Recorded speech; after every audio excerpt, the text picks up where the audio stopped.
दोस्तों, एक बेहद छोटा सा जीव है केचुआ।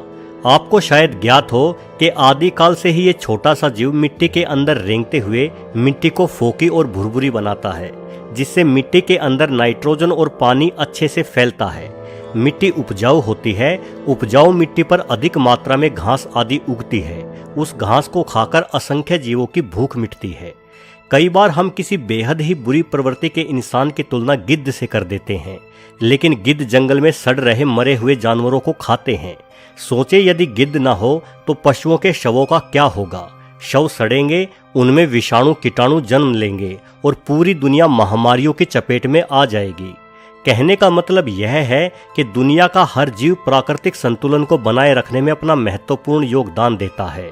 अब जरा सोचे कि हम इंसानों का इस प्रकृति को बचाए रखने में भला क्या योगदान है। जब हम इंसानों ने एक दूसरे के साथ लड़ना शुरू किया तो अपनी लड़ाई में हमने घोड़ों और हाथियों को भी शामिल कर लिया। भला हमारी आपसी दुश्मनी में उन मासूम जीवों का क्या कसूर था। सोना चांदी इंसान लूटता था, लेकिन युद्ध में मारे जाने वाले उन घोड़े हाथियों को सोने चांदी से भला क्या लेना देना था। आज हम गाय को माता कहते हैं और गाय के दूध को अमृत बतलाते हैं। बेशक गाय का दूध अमृत है, लेकिन हमारे लिए नहीं। गाय का दूध अमृत है गाय के बछड़े के लिए। आप गाय को माता कह सकते हैं, लेकिन क्या गाय भी आपको अपना बेटा मान सकती है, जबकि आप उसे खूंटे से बांध कर रखते हैं और जो दूध उसके बेटे यानी बछड़े के लिए था उसे खुद पी जाते हैं। हमने खेती करना सीखा और अपने साथ बैलों को भी इस कार्य में शामिल कर लिया, लेकिन बैल तो पहले भी घास फूस खाकर अपना पेट भर ही रहा था। उसे क्या लेना देना आपकी खेती और आपके व्यापार से।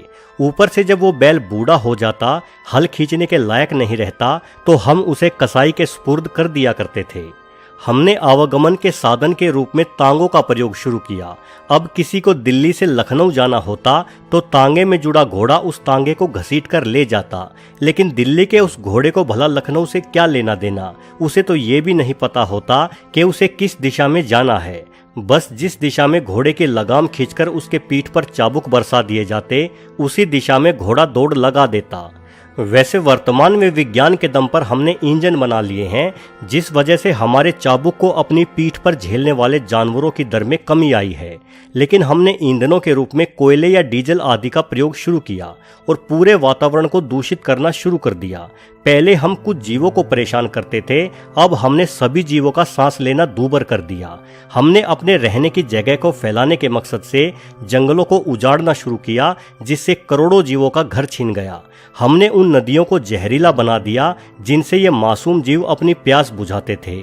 हमने मोबाइल टावरों द्वारा रेडिएशन फैलाया। हर जगह कान फोड़ू कारखानों, लाउड स्पीकरों, इंजनों से ध्वनि प्रदूषण फैलाया, जिससे हमारे घरों के आसपास अपना घोंसला बनाकर अपने बच्चों का पालन पोषण करने वाली गोरैया नामक छोटी सी चिड़िया न जाने कहाँ गायब हो गई। इन तमाम तर्कों से क्या पता चलता है? पता ये चलता है दोस्तों कि हम इंसान घुन की तरह इस प्रकृति को खा रहे हैं। देखा जाए तो प्रकृति की नज़र में हम इंसान एक वायरस के समान हैं, जो लगातार पृथ्वी को बीमार कर रहे हैं। जिस तरह से बुखार आने पर हमारे शरीर का तापमान बढ़ जाता है, उसी तरह से पिछले 100 सालों के दौरान हम इंसानों द्वारा किए गए प्रदूषण के कारण ग्लोबल वार्मिंग के प्रभाव के चलते पृथ्वी का तापमान 2 से 3 डिग्री सेल्सियस बढ़ चुका है। यानी हम इंसान रूपी वायरसों की वजह से आज हमारी पृथ्वी को बुखार आ गया है। और यदि हम इंसान वायरस हैं तो जिसे हम कोरोना वायरस कहते हैं वो क्या हुआ? अगर हम इंसान वायरस हैं तो कोरोना हुआ प्रकृति का एंटीवायरस, जिसने हम इंसानों पर हमला बोल दिया है। कहते हैं कि कोरोना वायरस जानवरों से हम इंसानों को मिला है, किंतु मुझे तो कोई जानवर इससे प्रभावित होता नहीं दिखाई दिया। अपने आसपास घूमते कुत्ते बिल्लियों को देखो, वो ऐसे ही घूम रहे हैं बिंदास। ना ही उनकी संख्या में कोई कमी आई है। घरों में तो हम इंसान दुबके हुए हैं। घूमने फिरने की पाबंदी तो इंसानों पर लगी है। दोस्तों, दुनिया के हर जीव की संख्या या तो नियंत्रण में है या फिर कम हो रही है। वो तमाम जीव खुद ही एक दूसरे को खाकर अपनी संख्या नियंत्रित किए हुए हैं, लेकिन इंसान की संख्या भला कैसे नियंत्रित हो? भले ही हम इंसान बाकी सभी जीवों पर राज करते हों, उन्हें अपने तरीके से इस्तेमाल में लाते हों, लेकिन हम भूल जाते हैं कि प्रकृति हमेशा अपना संतुलन बनाए रखती है। और शायद प्रकृति ने हम इंसानों को वायरस मानकर अपना एंटीवायरस स्कैन शुरू कर दिया है। इसलिए बेहतर होगा कि प्रकृति के एंटीवायरस से आप छुप कर रहें।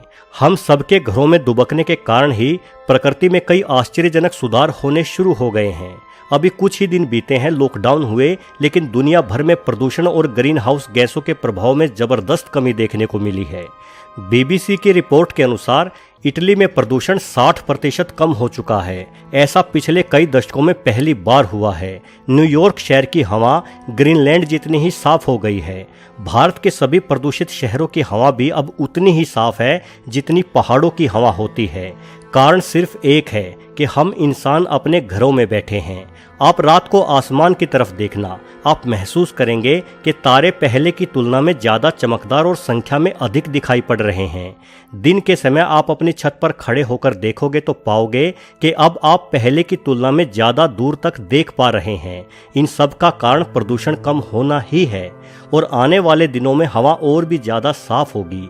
आपको तारे और भी ज़्यादा बेहतर दिखाई देंगे।